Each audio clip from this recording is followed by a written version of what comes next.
wabarakatuh. Gimana ada semua? Sehat semua? Udah sarapan di rumah? Alhamdulillah. Untuk tahun ini ajaran baru ya, kita akan membuat keyakinan kelas. Kesepakatan kelas tahu. Jadi sebelum pelajaran dimulai, ajaran baru kita akan membuat kesepakatan dulu ya. Jadi ungkapkan ya, gimana caranya supaya kita belajar di kelas itu senang, aman ya, tertib. Jadi makanya kita harus buat keyakinan kelas ya. Jadi tugas kalian membuat keyakinan kelas, ungkapkan minimal satunya, boleh dua, kalian boleh dua, ditulis di kertas ini lalu ditempelkan ya, keyakinan kelas.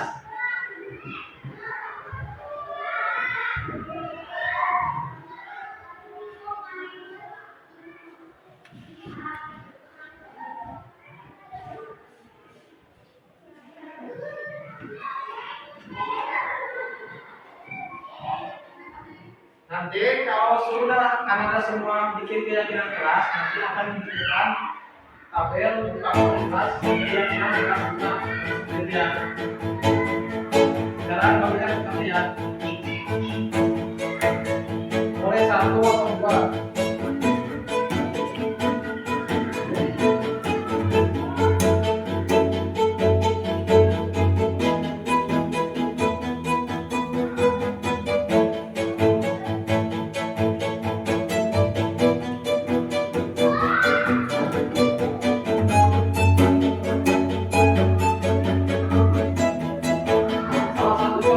Yang boleh berisi, nah ini katanya menghargai orang lain ketika kami belajar misalnya. So ungkapkan pasti setiap orang beda-beda ya.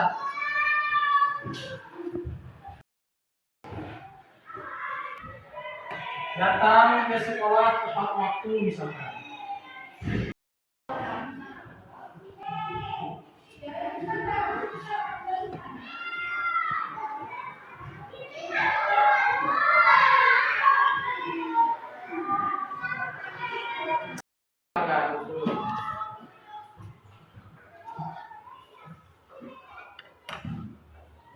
Ya pas saya jalan video.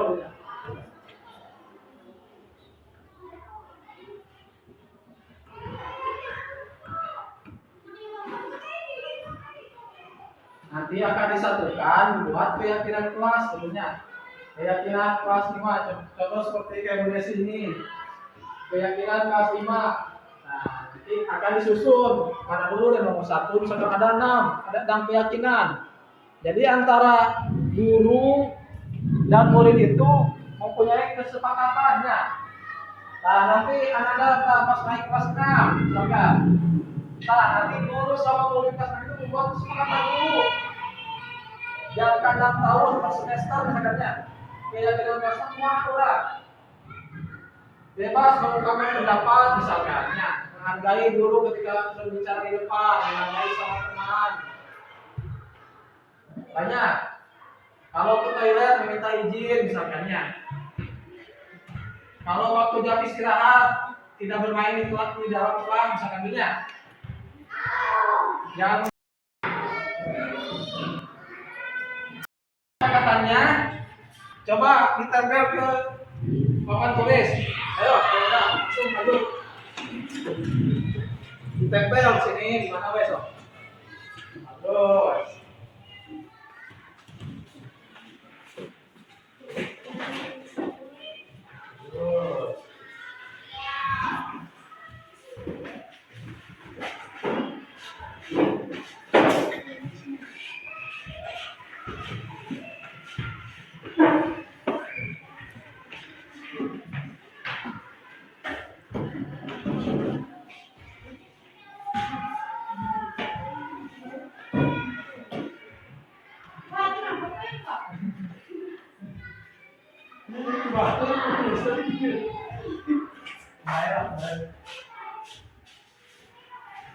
Di balik nulis.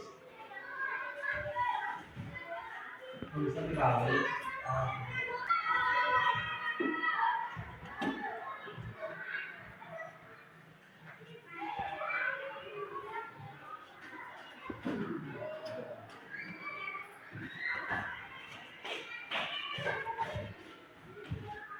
Oke, terima kasih ada semua. Kalian sudah membuat kesepakatan kelasnya untuk semester 1 ini. Kalian sangat luar biasa. Contoh kesepakatan kelas ambil berpakaian rapi, bagus, tepuk tangan. Di antaranya ada lagi keyakinan kelas dari hasil Novianti, jangan buang sampah di dalam kelas. Bagus, tepuk tangan. Nah, nanti ya karya-karya ini akan Bapak susunnya dibuat kayak spanduk gitu punya stiker kecil. Nanti akan dipasang di kelas 5-nya untuk semester 1 ini ya. Oke, terima kasih. Sekian dari Bapak. Wassalamualaikum warahmatullahi wabarakatuh. Waalaikumsalam.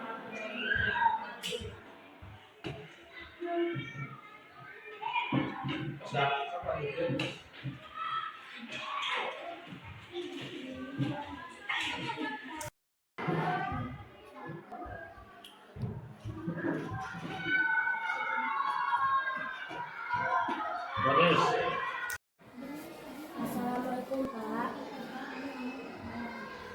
Waalaikumsalam. Rahman, silakan duduk. Selamat pagi Rahman. Apa kabar kamu hari ini? Baik Pak. Apa kamu sudah sarapan? Sudah Pak. Rahman, Bapak dengar tadi ada keributan di kelas. Bisa kamu ceritakan kejadiannya? Iya Pak. Tadi saya bertengkar dengan Dede karena Dede tanpa sengaja menimpakan jajanannya dan mengenai sepatu saya hingga basah dan kotor. Sedangkan sepatu tersebut adalah satu-satunya sepatu yang saya punya Pak. Tapi sekarang jadi basah dan kotor. Masa saya harus tidak memakai sepatu seharian di sekolah? Kan malu Pak. Jadi tanpa sadar saya sudah memukul Dede hingga Dede menangis Pak. Baiklah. Bapak di sini bukan untuk mencari siapa yang salah ya, tapi Bapak ingin kita sama-sama mencari solusi dari permasalahan ini. Iya Pak, saya minta maaf. Ya, tidak apa-apa. Seharusnya juga pernah melakukan kesalahan seperti itu. Yang penting kita bisa menyelesaikan permasalahan ini ya. Iya Pak. Lagi pula, kamu pasti punya alasan kan melakukan hal tersebut? Iya Pak, habisnya saya kesal banget Pak. Jadinya saya juga terbawa emosi dan memukul Dede di bagian pundaknya. Padahal mungkin saja kamu bisa melakukan hal jauh lebih buruk dari itu ya. Kita harus iya Pak. Kira-kira apa yang Rahman yakini tentang keyakinan kelas yang sudah kita sepakati sebelumnya? Kita harus saling menghormati dan menghargai orang lain Pak. Apa Rahman percaya akan hal itu? Iya Pak, saya percaya. Selanjutnya, apa yang bisa Rahman lakukan untuk memperbaiki permasalahan ini? Pertama, saya akan meminta maaf kepada Dede Pak, karena saya sudah terbawa emosi dan tidak menghormati dan menghargai Dede yang sebelumnya sudah meminta maaf. Kedua, saya berjanji tidak akan melakukan kesalahan yang sama Pak. Kapan Rahman akan melakukan itu? Sekarang Pak, setelah keluar dari sini, saya akan meminta maaf kepada Dede. Jika Rahman melakukan itu, menunjukkan Rahman apa yang seperti apa? Itu menunjukkan bahwa saya adalah siswa yang menghormati dan menghargai orang lain Pak. Selain itu, saya jadi orang yang pemaaf Pak. Bagus, kalau begitu silakan Rama kembali ke kelas. Lakukan apa yang seharusnya Rama lakukan ya. Ya Pak, terima kasih Pak. Assalamualaikum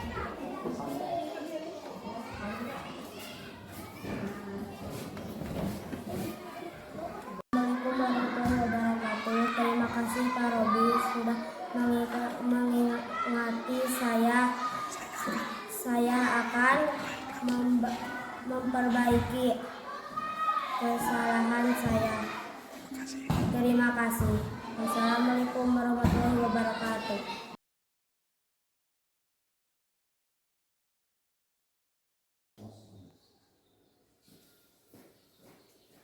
Langsung di video.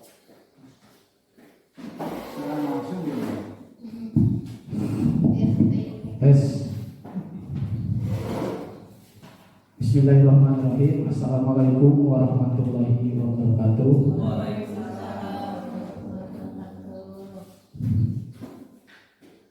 Alhamdulillah pada pagi hari ini kita semua diberikan kesehatan, sehat jasmani maupun rohani.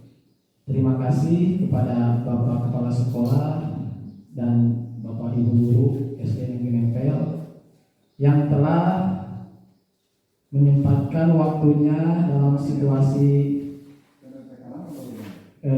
akhir tahun ya. Bapak Ibu Guru lagi proses penilaian pengisian rapor. Terima kasih banyak telah memberikan waktunya kepada saya. Puji sinar syukur kita panjatkan kehadirat Allah Subhanahu wa taala. Salawat serta salam marilah kita curahkan kepada baginda alam Nabi besar kita Nabi Muhammad sallallahu alaihi wasallam. Izinkan saya berdiri di sini. Mohon maaf, bukan maksud apa-apa ya Bu Desi, bukan mendahului atau apalah bahasanya gitu. Tapi saya ada tugas pengibasan program guru penggerak modul 1.4 budaya positif disusun oleh Robi Yohandi, calon guru penggerak angkatan 10 Kabupaten Sukabumi. Dalam budaya positif ini banyak elemen-elemennya Bu ya, dalam lingkungan sekolah maupun di luar lingkungan sekolah. Di antaranya saya akan mengupas tuntas ya 1 jam ke depan.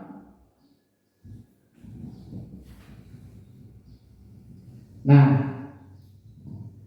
yang pertama yaitu pembelajaran berpihak pada murid. Menurut Ki Hajar Dewantara, tujuan pendidikan adalah menuntut segala kodrat yang ada pada anak-anak agar mereka dapat mencapai keselamatan dan kebahagiaan setinggi-tingginya, baik sebagai manusia maupun sebagai masyarakat.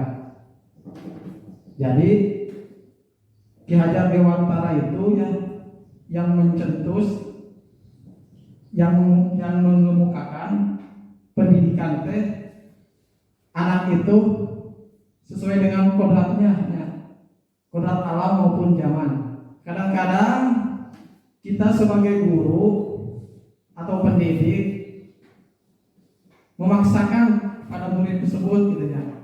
Bahkan Ki Hajar Dewantara itu orang tua dulu, tokoh-tokoh dulu. Jadi meskipun kita pada tahun sekarang 2024 kena gitunya, kena dalam bahasa Ki Hajar Dewantara ini. Jadi di sana murid dan murid gitunya. Jadi kita itu sebagai pendidik untuk murid gitu, murid dan murid gitunya. Lanjut. Nah, ke depan kita akan mengupas tuntas. Ada 5 rangkaian, ada 6. Yang pertama disiplin positif dan kebijakan universal. Yang kedua motivasi hukuman dan penghargaan restitusi. Ketiga keyakinan kelas. Keempat kebutuhan dasar manusia. Kelima 5 posisi kontrol dan keenam segitiga restitusi. Disiplin positif dan kebijakan universal. Karena gemer ya. Saya kira dari sasaran, padahal guru-guru sehari-hari. Teori kontrol. Adam Gibbs kata yang pertama muncul miskonsepsi teori kontrol. Yang pertama ilusi guru mengontrol murid. Yang kedua ilusi bahwa penguatan positif efektif dan bermanfaat. Selanjutnya ilusi bahwa kritik dan membuat orang merasa bersalah dapat menguatkan karakter. Selanjutnya ilusi bahwa orang dewasa memiliki hak untuk memaksa. Jadi hanya diri kita yang dapat mengontrol diri kita. Semua perilaku memiliki tujuan, bahkan terhadap perilaku yang tidak disukai. Jadi meskipun anak kecil umur misalkan umur 2 tahun, dia itu mempunyai posisi kontrolnya masing-masing gitu. Akan dipraktekkan ya. Coba Pak Ulsum dan Bu Nilke misalkan, tangannya dikepalkan Pak, boleh dikepalkan semuanya. Coba Bu Nilke sama Bu Yuni, Bu Nilke mencoba memaksa muka kepala tangan Bu Yuni. Coba Bu Yuni mempertahankannya. Oh, Bu Nilke dicoba dibuka, Bu Yuni pertahankan. Kuat gak Bu Nilke? Jadi ayeuna Bu Yuni mempertahankan kontrolnya ya. Jadi setiap individu itu mempunyai kontrol masing-masing, tergantung tinggi dan rendahnya kontrol itu. Ayeuna Bu Nilke memaksa, sama itu juga prinsip kontrolnya seperti itu. Bu Yuni mempertahankan, Bu Nilke memaksa gitu ya. Mungkin saat itu tentang teori kontrol. Selanjutnya disiplin positif. Kalau saja anak-anak bisa disiplin, pasti mereka akan bisa belajar. Disiplin yaitu patuh aturan, tata tertib, hukuman atau konsekuensi. Ketika mendengar kata disiplin, apa yang terbayang di benak Anda? Apa yang terlintas di pikiran Bapak Ibu? Coba kira-kira apa, Bu Des? Kalau kita ada kata disiplin, kira-kira apa yang ada di pikiran kita? Datang sekolah tepat waktu.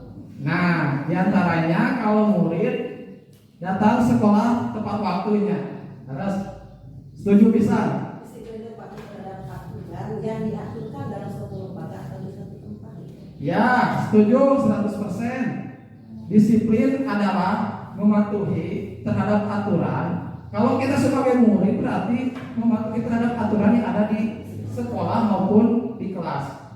Sama, setiap pendapat itu pasti sama, tidak ada salah, tidak ada benar, semuanya betul. Tepuk tangan buat Bu Des sama Bu Iis. Tepuk tangan. Lanjut. Ulangan 80. Masih banyak slide ke depan, ada 26 slide seharusnya. Kita papai satu persatu ya. Makna disiplin. Kata disiplin berasal dari bahasa Latin, yaitu disciplina, yang artinya belajar. Jauh itu ya di Latin ya. Bahkan kata bahasa Sunda juga ada mungkinnya, tapi orang belum terang gitu. Abi terang gitu.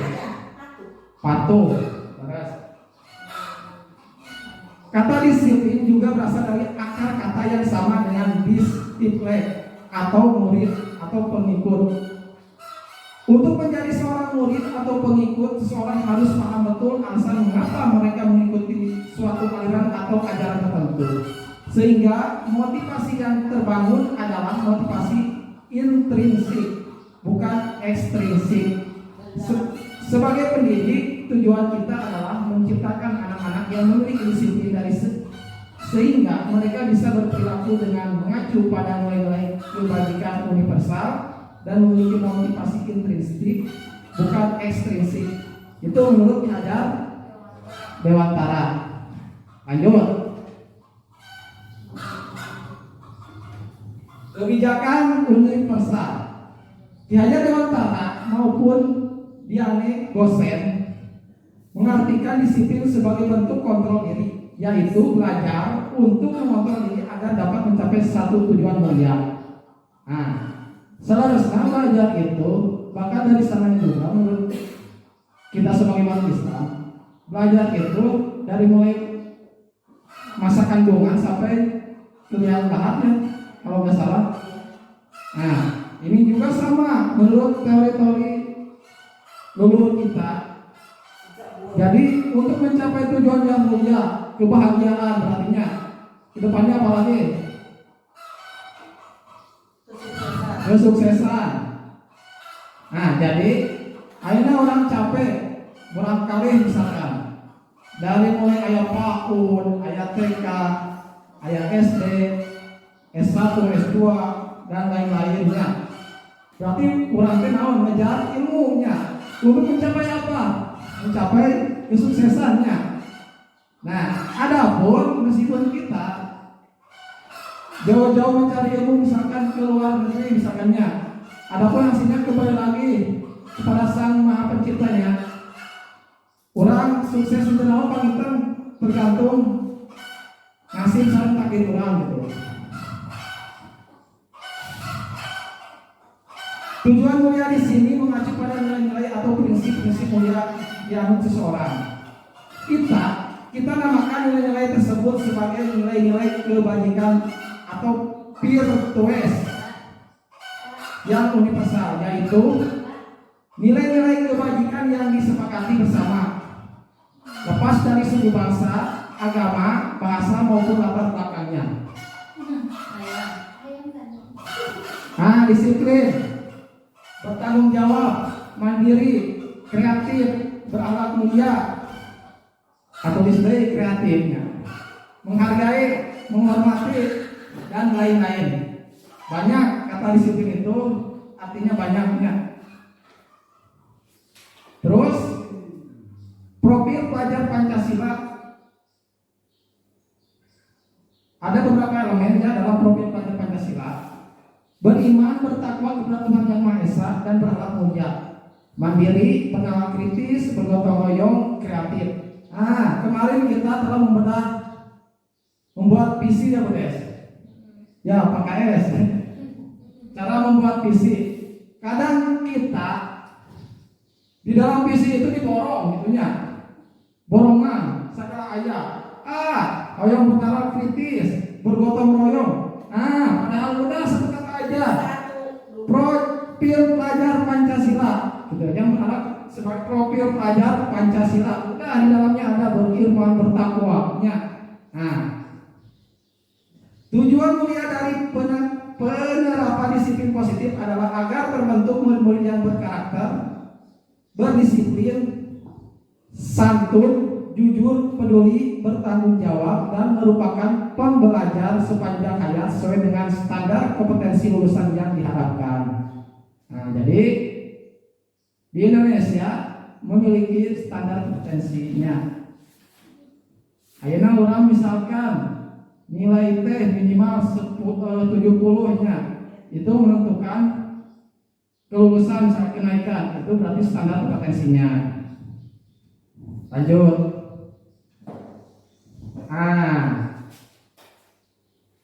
The Virtuous Project, proyek nilai-nilai kebajikan. Ada beberapa nilai kebajikannya, yaitu peduli, rajin, integritas, rasa hormat, gotong royong, rendah hati, ketaguhan hati, pengertiannya. Jadi banyak lah gitunya. Ini salah satu contoh. Lanjut. Sekarang saya akan mengulas sedikit tentang motivasi hukuman dan penghargaan restitusi.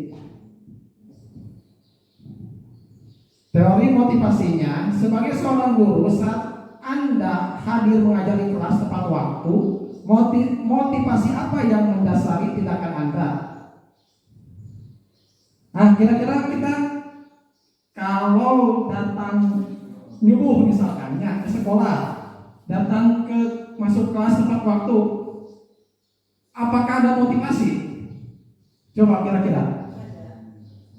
Nah, di antaranya saya contohkan karena tidak ingin ditegur oleh atasan. Contoh, saya selalu datang tepat waktu atau jarang masuk ke sekolah.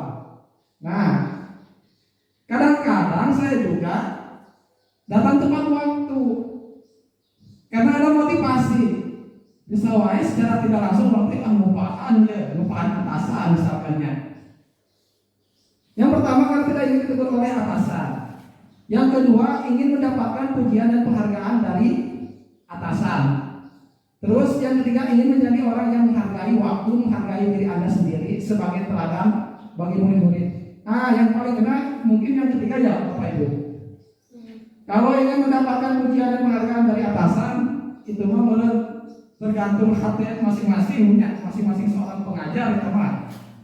Pasti kebanyakan ini ingin menjadi orang yang menghargai waktu, menghargai diri Anda sendiri sebagai teladan bagi murid-murid.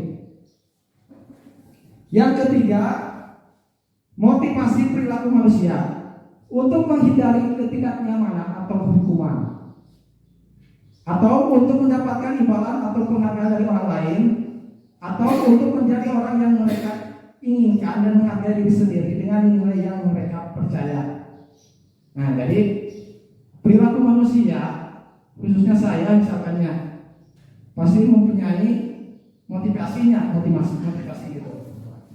Tujuan dari disiplin positif adalah menanamkan motivasi yang ketiga pada murid-murid kita, yaitu untuk menjadi orang yang mereka inginkan dan menghargai diri sendiri dengan nilai yang mereka percaya.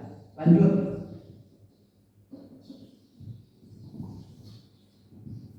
Nah, di sini ada hukuman dan konsekuensi. Hukuman atau konsekuensi. Tindakan guru nih. Biasanya orang sekumaha merangkali kamu nih, ananda-ananda yang ada di kelas kita. Yang pertama, mencatat 100 kali di dalam buku kalimat, saya tidak akan terlambat lagi karena terlambat ke sekolah. Itu hukuman atau konsekuensi kira-kira? Hukuman. Nah, hukuman ya. Hukuman. Soalnya apa? Mencatat 100 kali. Mencatat di buku. Ayeuna kieu. Kelas 1 dikasih pelajaran anu hese misalkannya. Seolah-olah kita menghukum anaknya, menghukum anak. Bahkan kita itu harus ini, ketika masuk kelas harus mempunyai kesepakatan Bu Des. Kesepakatan kelas, kesepakatan belajar. Hari ini nih, hari Senin misalkan, masuk kelas. Sok tanya murid-murid yang ada di kelas tersebut, misalkan 35 siswa, ditanya oleh gurunya, untuk pelajaran bahasa Indonesia hari ini, marilah kita membuat kesepakatan belajar misalkannya. Terus coba tulis ke depan misalkannya. Banyak berartinya. Nah, nanti kita simpulkan. Nah, belajar mengikuti, kita sebagai guru harus mengikuti. Nah, karena anak itu beda-beda gitu. Beda-beda. Yang kedua, lari mengelilingi lapangan basket 2 kali karena terlambat hadir di sekolah. Kira-kira hukuman atau konsekuensi? Hukuman. Lanjut. Membersihkan coretan yang dibuatnya di meja tulis. Hukuman atau konsekuensi? Konsekuensinya. Karena apa? Karena merusak lingkungannya. Misalkan merusak, mencoret-coret meja atau papan tulis misalkannya, atau buku teman, kita harus bertanggung jawab gitunya. Kita harus bertanggung jawab sebagai murid. Murid diminta untuk push up 15 sekali karena tidak menggunakan masker ke sekolah. Hukuman ya. Menggantikan kertas tugas teman yang telah dicoret-coret. Konsekuensinya berjemur di lapangan basket pukul 12 siang. Nah, itu mah jelas hukumannya nyiksa budak gitu. Tapi kan kadang-kadang murang kali itu nya dikasih konsekuensi itu ngawaro. Aya tah apa ngeunteu jurus terakhir guru eta mah atau di umpama itu ka dieu. Ningali deui sebagai anak didikna, kira-kira budak ieu mah kuat ge fisikna. Seperti Adrian ya, dari di lembutan mah berat misalkan, hukum we salih itu mah kembali lagi ke teknik kita mengajar masing-masing Bapak Ibu. Jadi hukuman itu bersifat tidak terencana. Ya, kadang datang secara tiba-tiba, beres. Kadang orang terkesoma di bumi, abi di Sulade ya datang-datang, kena di jalan, tinggal budak paus nih, bola leungit misalkan. Kadang-kadang orang secara spontannya, refleks gitunya. Kita kadang-kadang nyuruh push up, nyuruh bersih-bersih, atau nyuruh mengelilingi lapangan. Datangnya secara tiba-tiba, bersifat satu arah dari guru dan murid hanya menerima. Jelas, kita sebagai guru pasti seperti menghakiminya, Bu. Seperti menghakimi. Jadi bersifat satu arah. Jadi alim muridnya pasti menerima. Kadang-kadang banyak di berita-berita murid pingsan gitu kan, kecapean karena dihukum. Jadi pasti nerima, keliling ya 50 kali pasti menuruti gitunya. Das iya gitu.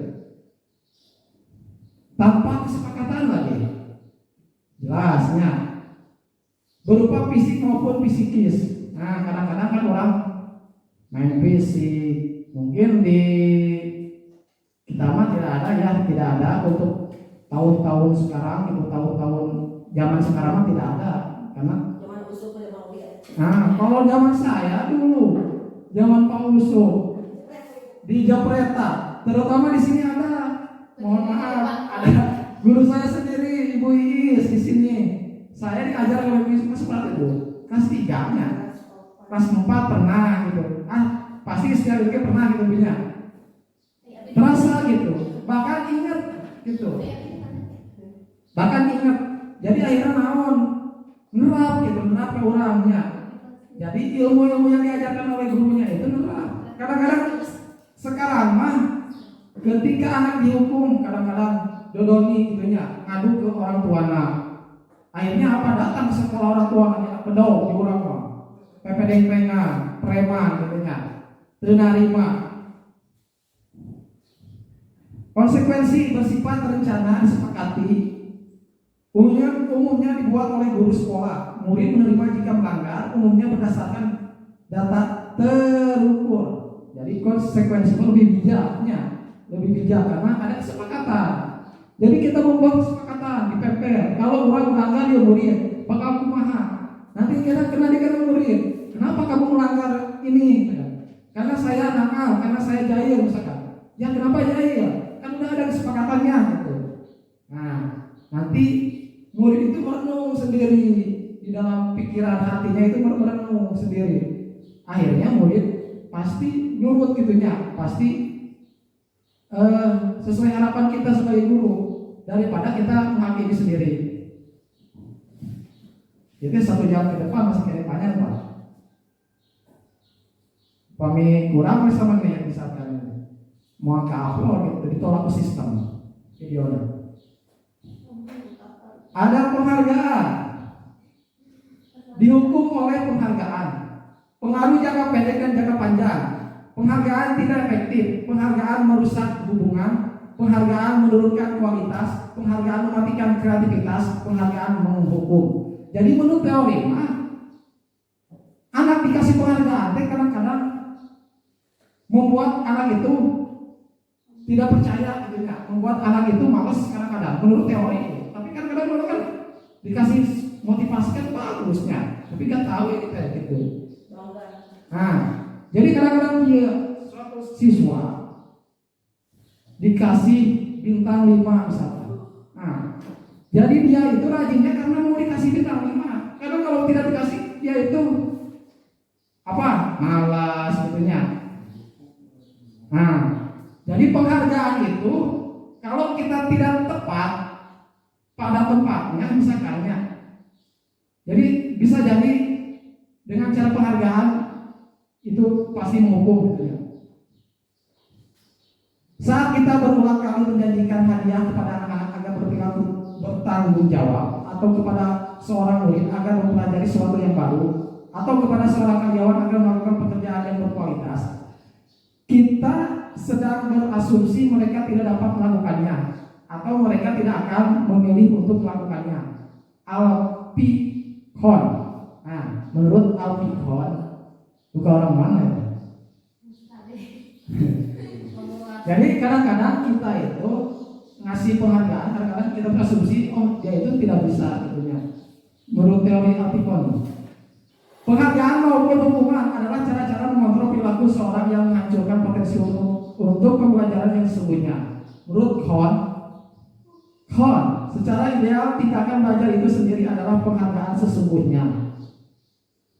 Jadi selalu nama penghargaan itu muncul kita diri sendiri, cenah itunya. Tindakan diri sendiri. Jadi jangan dikasih oleh kita gitu ya.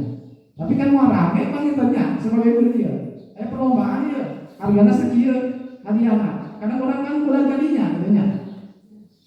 Gitu. Keningali lo penghargaan lah, kadang semangatnya betul dia. Tapi menurut teori Alpikon beda gitu ya. Tapi lamun di resapi diterang, ku kita ini masuk juga gitu punya.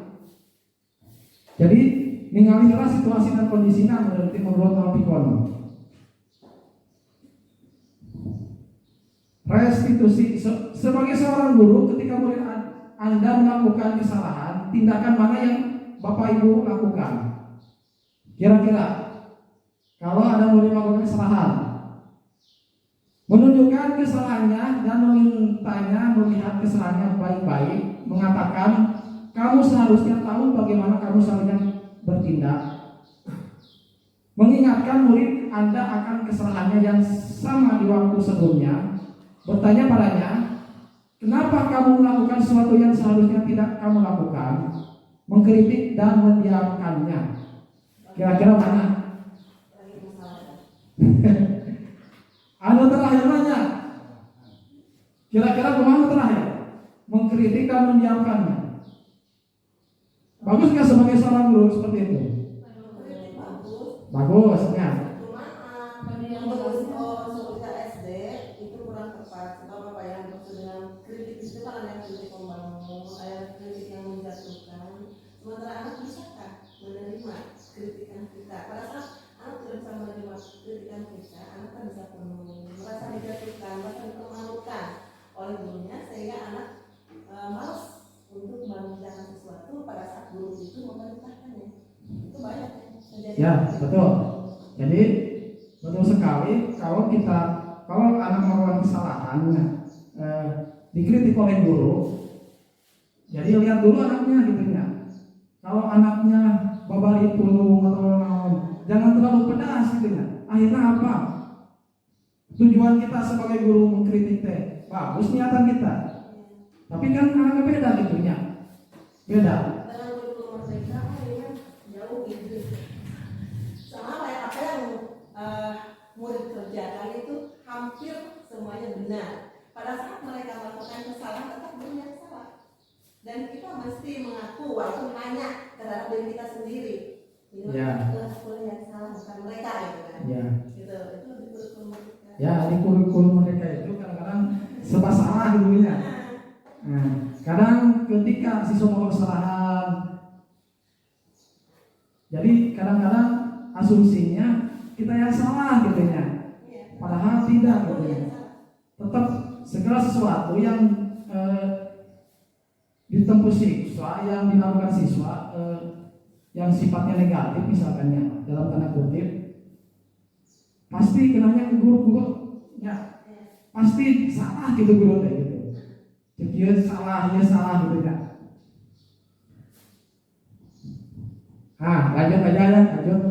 Berarti kita mau menghukum ke Nah, jadi intinya dalam restitusi ini kalau misalkan kesalahan siswanya situasional gitu nya, meskipun orang di bumi ada masalah, jadi kalau jangan ke sekolah gitu nya, tetap orang profesional gitu bisa sekolahnya. Sangat tidak boleh. Nah, sangat tidak boleh itu.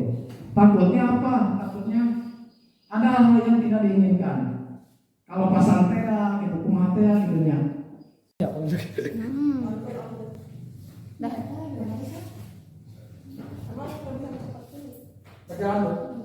Lanjut.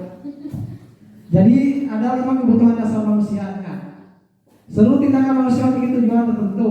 Semua yang dilakukan adalah usaha terbaik kita untuk mendapatkan apa yang kita inginkan. Ketika kita mendapatkan apa yang kita inginkan, sebetulnya saat itu kita sedang memenuhi satu atau lebih dari satu kebutuhan dasar kita. Nah, setiap orang beda-beda tujuan, beda-beda maksudnya. Ketika sudah tercapai terlaksana cita-cita kita, jadi kita tinggal apa? Tinggal menerima, tinggal menikmati gitu ya. Nah, menurut teori ada 5: penguasaan, kesenangan, kebebasan, bertahan hidup, kasih sayang dan rasa diterima. Lanjut. Ada 5 posisi kontrol. Yang pertama, penghukum.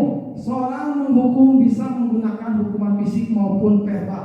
Orang-orang yang menjalankan fungsi penghukum senantiasa mengatakan bahwa sekolah memerlukan sistem atau alat yang dapat lebih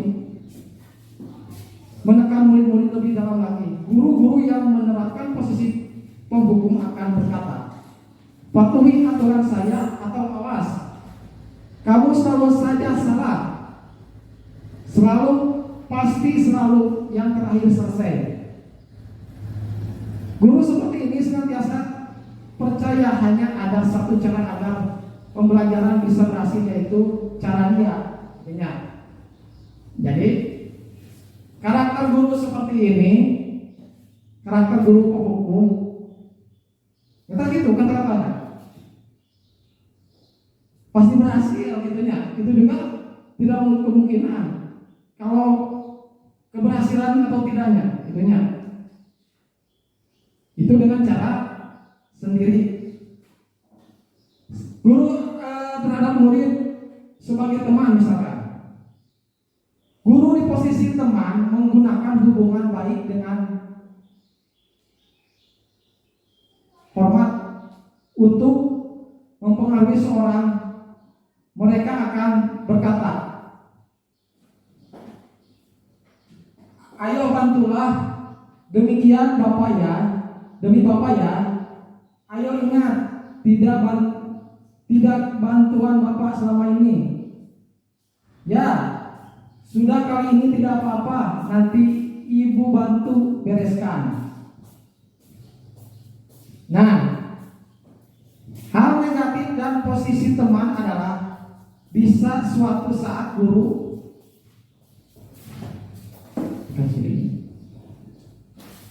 tersebut tidak membantu, maka murid akan kecewa dan berkata, saya pikir Bapak Ibu teman saja. Murid merasa dikecewakan dan tidak mau lagi berusaha lain. Yang mungkin timbul adalah murid hanya akan berpindah untuk guru tertentu dan tidak untuk guru lainnya. Murid akan tergantung pada guru tersebut. Nah, jadi menurut teori mah, guru sebagai teman kadang-kadang jadi serba salahnya. Selalu dibantu misalkannya, selalu gak apa-apa kata guru tanya, selalu oh nanti lagi, besok masih ada waktu. Kadang-kadang anggapan murid apa? Akhirnya ketergantungannya. Ketergantungan ada abu tamak itu, misalnya apa tamak itu bisa saja akhirnya. Sebagai manajer adalah posisi di mana guru tersebut sesuatu bersama dengan murid, mempersilahkan murid mempertanggungjawabkan perilakunya, mendukung murid agar dapat menemukan solusi atas permasalahannya. Seorang manajer akan berkata, apa yang kita yakini? Kembali ke meyakininya. Jika kamu meyakininya, apa kamu bersedia memperbaikinya? Jika kamu memperbaiki ini, hal ini menunjukkan apa tentang dirimu? Apa rencana kamu untuk memperbaiki hal ini? Nah, jadi posisi guru kepada murid itu sebagai manajer ya, yaitu membuat merasa bersalah. Kadang-kadangnya guru posisinya murid itu membuat merasa bersalah. Pada posisi ini biasanya guru akan berusaha lebih lembut. Membuat rasa bersalah akan menggunakan keheningan yang membuat orang lain merasa tidak nyaman. Bersalah atau rendah diri. Kata-kata yang keluar dengan lembut akan seperti ibu sangat kecewa sekali dengan kamu, misalnya. Gimana coba kalau orang tua kamu tahu kamu berbuat begini? Di posisi ini, murid akan memiliki penilaian diri yang buruk tentang diri mereka, mulai merasa tidak berharga dan telah mengecewakan orang-orang disayanginya. Jadi adanya, kalau guru seperti ini, biasanya murid itu jadi merasa bersalah, ya, merasa murid itu tidak ada harga dirinya, merasa murid itu tidak ada gunanya, misalnya. Kalau posisinya membuat merasa bersalah. Ada juga posisi kontrol sebagai pemantau.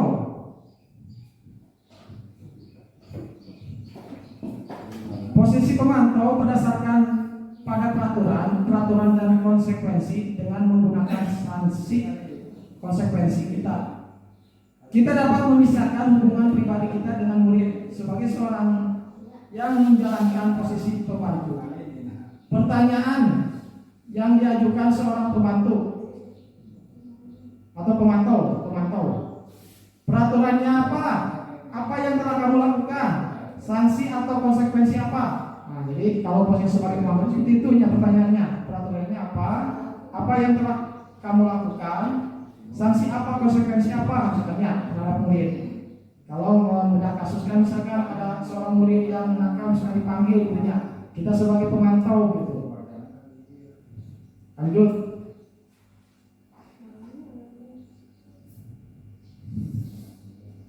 Nah, di sini ada cuplikan atau video tentang 5 posisi kontrol ya. Hasil dari dia Samsiati Rajasa MSc-nya, pelatih guru dan praktisi pendidikan Budia. Coba perhatikan apa itu.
Tapi makan itu karena pusing itu. Coba barengan dulu. Itu tak. Barengan dulu. Orang masih ngaku sih. Pusing, Mak.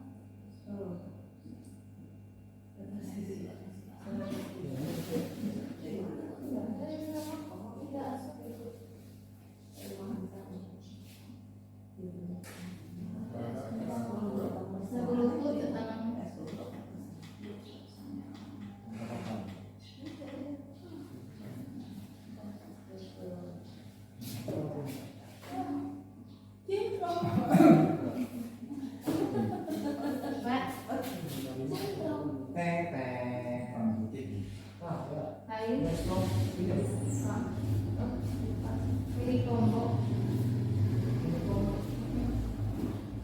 Ini ada miniso ya. Coba miniso, kok miniso. Nah, ini dah korek. Nanti. Aplikasi rapor di mana-mana. Ini combo. Ini close. Ini close mana? Enggak boleh lupa. Jangan lima pencet.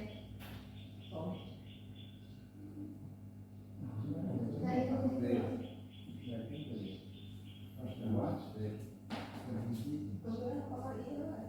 Mau kemari Bapak?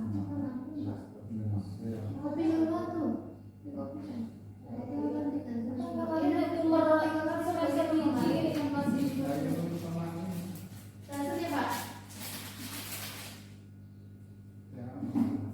Biasanya kaso. Bulutu dan orang tak.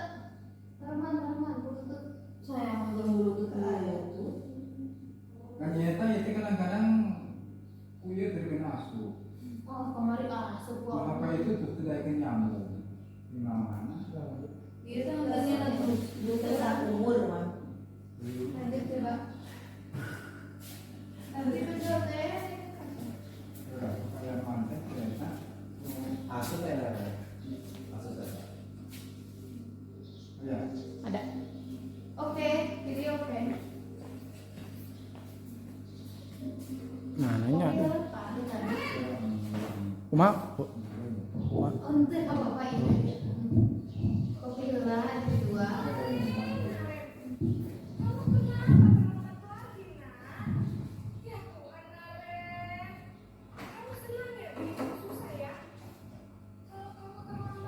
Tapi belum video.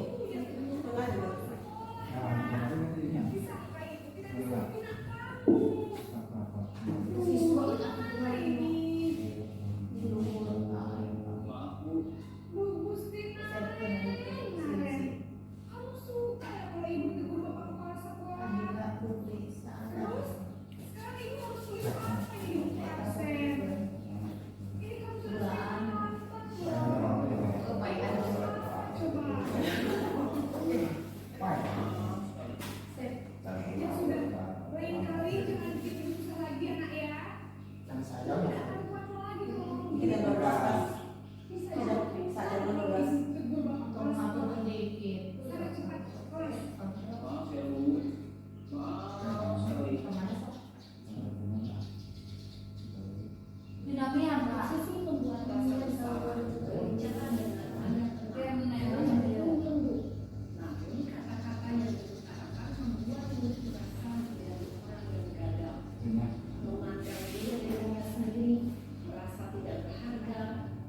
yang lainnya. Dia ya. Kalau ya. Sudah jam berapa ini, Nak? Terlambat lagi ya, sayang. Iya Bu, habis ibu saya lupa bangunkan saya Bu. Kamu kalau nyalakan ibu kamu bukannya anak yang masih kerja. Kok terlambat sih? Kelas 1 dia. Iya Bu, saya memang terlambat bangun tadi. Jadi biar saya lari kencang, tetap beresin biar Bu. Ya sudah sana. Nanti lain kali larinya lebih kenceng lagi ya. Biar gak Iya. Karena ini masih dorongan eksternal, maka ada faktor ketergantungan dari kita kepada orang tertentu. Di sini apakah aturan sekolah kita tentang jam berapa kita harus masuk sekolah, Nak? Terus Iya, betul. Sekarang sudah jam 7.20. Kalian sudah tahu konsekuensinya jika terlambat hadir. paham Bu, saya harus tinggal kelas pas jam istirahat selama 20 menit. Iya, benar. Konsekuensinya demikian. Jadi nanti jam 9.30 pas istirahat, kamu harus tinggal di kelas, kerjakan tugas tambahan untuk ketinggalan kamu, ya? Baik Bu. posisi pemantau mengajarkan perhitungan atau data untuk mengontrol guru mengarahkan murid berdasarkan peraturan dan konsekuensi. Seorang pemantau menunjukkan bahasa tubuh dan ekspresi wajah yang datar dan cenderung formal.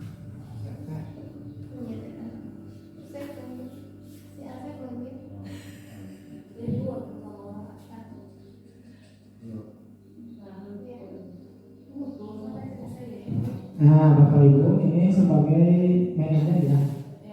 Posisinya guru tersebut sebagai manajer. Nah,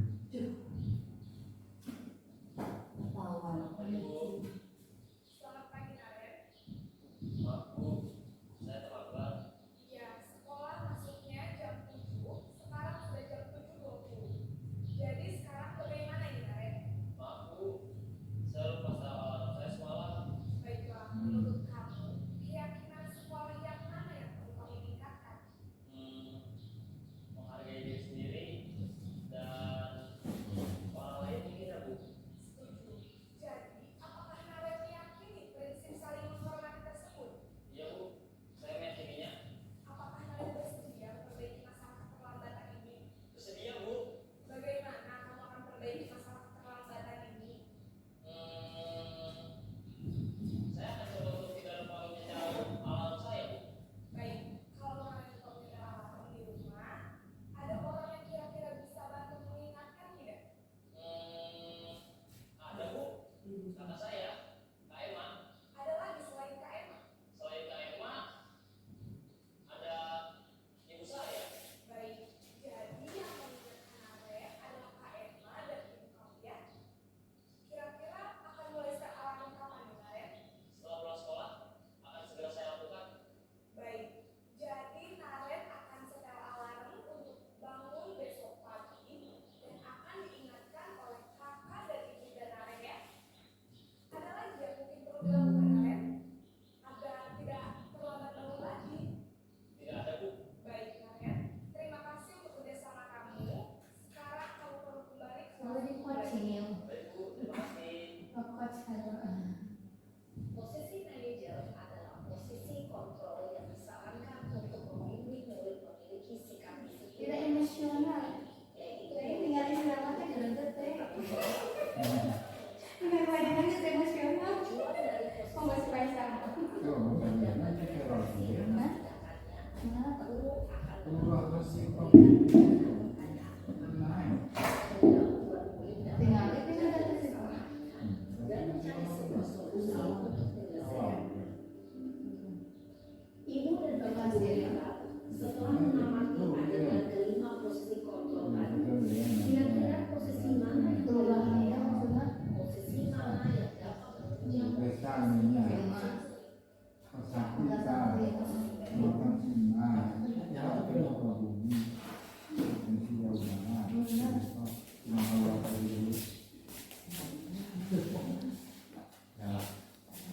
Nah, Bapak Ibu, barusan sudah menyimak video ya, guru dan murid.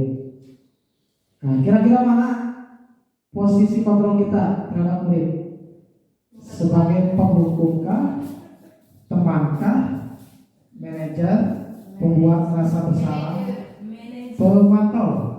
Kira-kira tadi ada Teman-teman bisa, manajer bisa, teman-teman bisa, pemantau bisa, penghukum tim pembuat merasa bersalah itu boleh.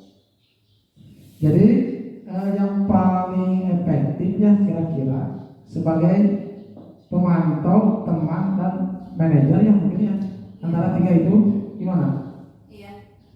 Kalau ibu cenderung ke pembuat merasa bersalah, tapi dengan metode gurunya sendiri. Jadi Ya. tidak diplot dengan penuh siapa atau pendapat siapa. Enggak. Guru itu sebetulnya super.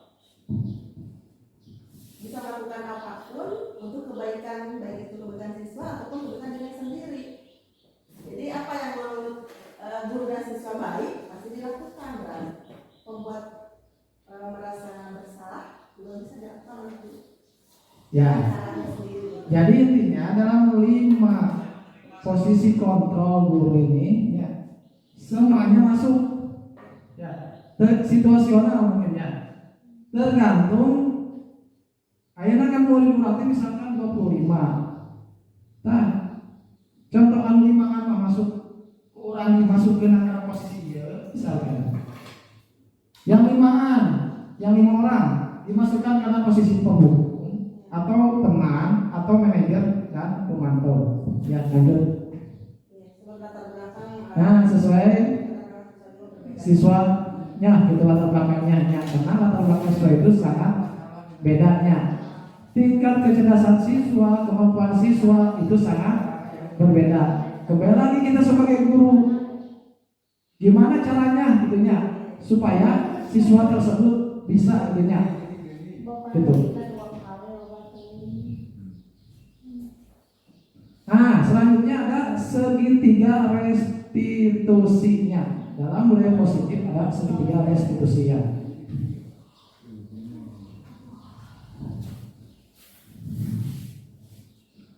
Langkahnya ada 3. 1. Menstabilkan identitas, stability the identity.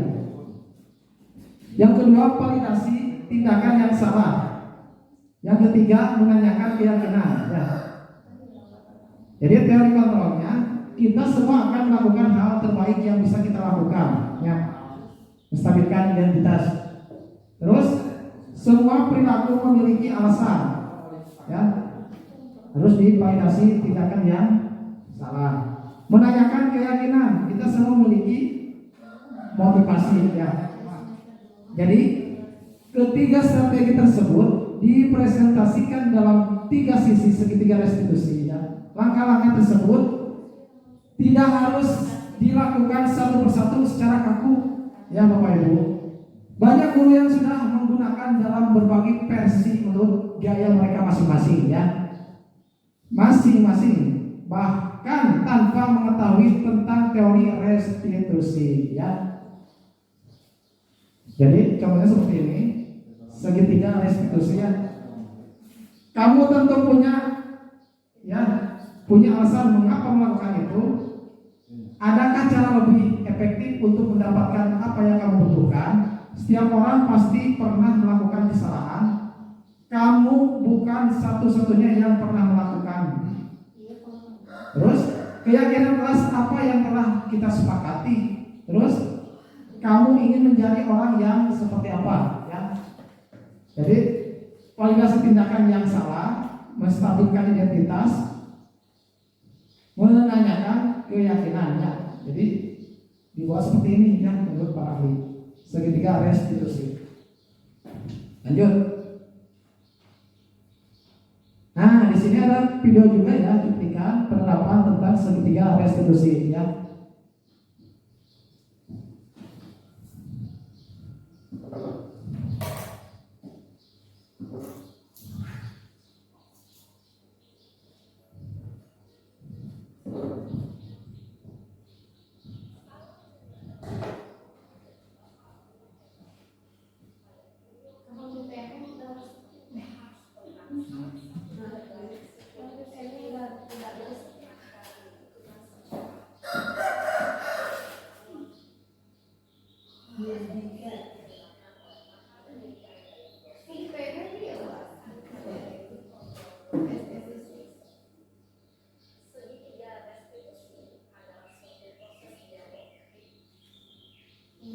segitiga restitusi itu adalah suatu proses dialog yang dijalankan oleh guru atau orang tua agar dapat menghasilkan murid yang mandiri dan bertanggung jawabnya.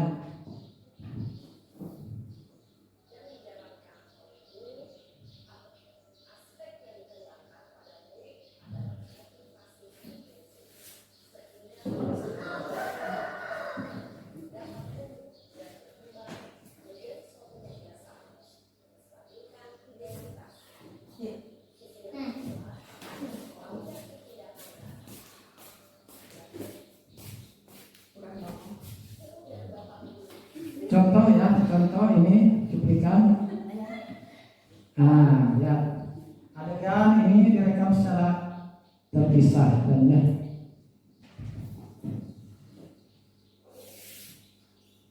Dan juga telah menerapkan protokol kesehatannya.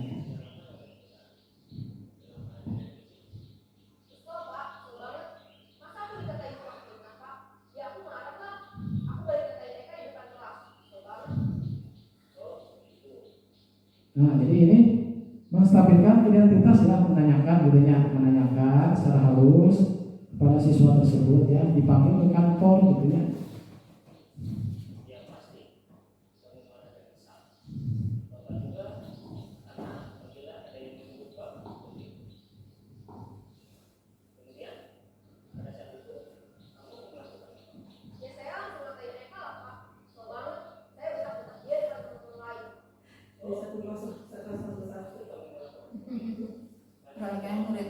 Jadi validasi tindakan yang salah, kunci validasi tindakan yang salah. Iyalah, saya diam saja Pak. Ya saya bela diri lah. Aku saya tidak apa-apa. Bener ya tante? Bener ya tante? Galak yang muridnya yang Saya baru nggak tahu.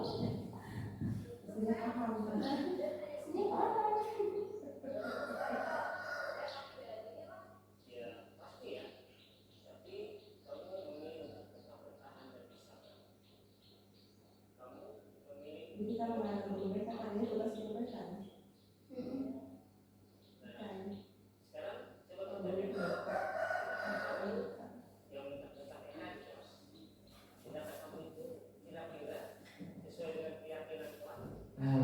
Lalu arahnya menanyakan keyakinannya yang telah dibuat gitu ya, kesepakatan kelas.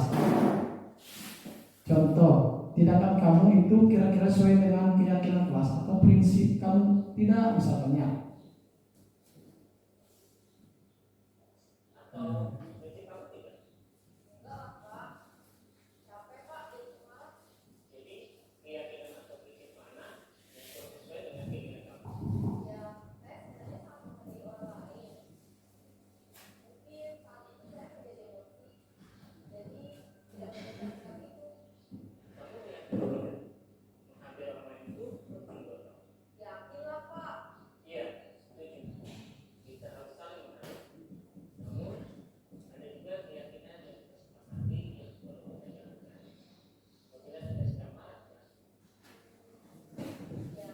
Lalu menanyakan keyakinan ya.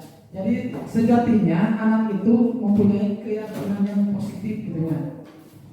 Nah, jadi kata teori tadi juga kita itu gak boleh menjas langsung anak tersebut gitu ya. Tanyakan dulu gimana, apa alasannya, ya, validasi tindakannya apa gitu ya. Yang selanjutnya menanyakan keyakinan. Nalurinya anak itu mempunyai keyakinan yang baik gitu ya. Ketika ditelusuri, ketika ditanya oleh kita secara pelan-pelan gitu ya. Nah, tapi mengetahui gitu ya, mengetahui dan menerima, oh bahkan ini itu salah gitu, salah.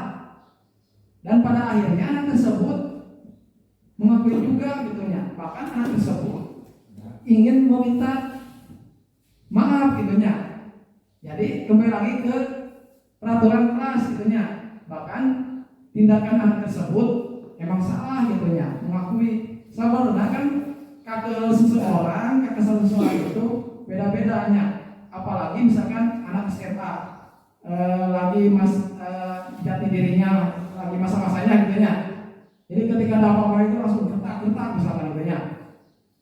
Tapi dah hati nama seperti itu gitu ya. Meskipun enak kelihatan seperti itu hati nama.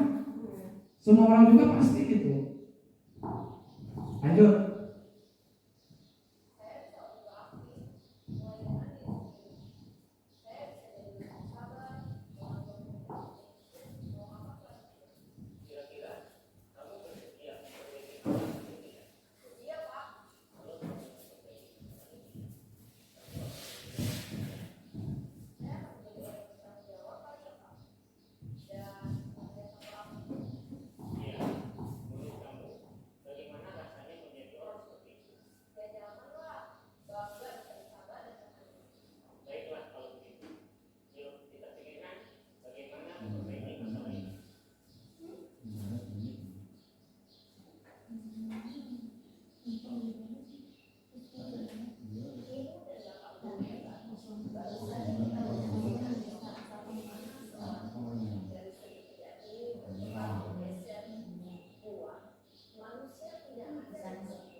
Wah, Bapak Ibu masih banyak slide-nya ya, Pak.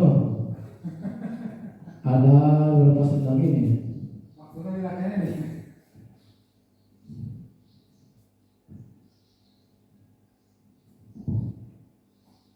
Udah nih?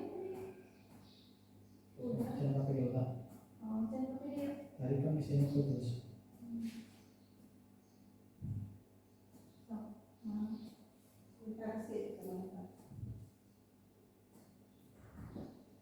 Kebutuhan dasar manusia. 5 kebutuhan dasar manusia. 5 posisi kontrol. Nah, ada sebagai penghukum, teman, mengajar, pembuat merasa bersalah, dan pemantau. Nah, berikan video ya, 5 posisi kontrol. Ada segitiga restitusi. Nah, videonya seperti ini. Nah, dan yang terakhir, terima kasih banyak ya Bapak Ibu, terima kasih banyak telah mengizinkan saya berdiri di sini. Mohon maaf, masih banyak kekurangan ya. Mungkin kekurangan, mudah-mudahan kelebihannya bisa diterima oleh Bapak Ibu guru. Usikum wa nafsi bitaqullah. Alhamdulillahirobbilalamin. Wassalamualaikum warahmatullahi wabarakatuh.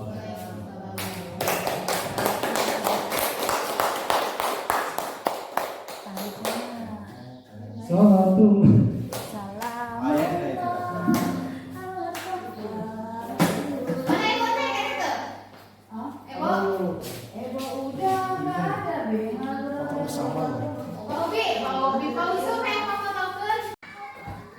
Bismillahirrahmanirrahim. Assalamualaikum warahmatullahi wabarakatuh. Perkenalkan, nama saya Desi Anggriani. Saya dari SD Negeri Nempel, Kecamatan Cimas, Kabupaten Sukabumi. Saya adalah rekan sejawat dari Pak Robi Yohandi, calon guru penggerak angkatan 10. Alhamdulillahirobbilalamin, setelah menyimak presentasi diseminasi budaya positif pada pengimbasan budaya positif yang telah disampaikan oleh Pak Robi Yohandi, saya mulai memahami apa itu budaya positif, antara lain yang pertama, perubahan paradigma belajar, disiplin positif, motivasi perilaku manusia, kebutuhan dasar manusia, posisi kontrol restitusi, segitiga restitusi, dan keyakinan kelas. Semoga dari pengibasan tersebut kita dapat mengimplementasikan di sekolah sehingga kedepannya pendidikan akan menjadi lebih baik lagi. Terima kasih. Wassalamualaikum warahmatullahi wabarakatuh.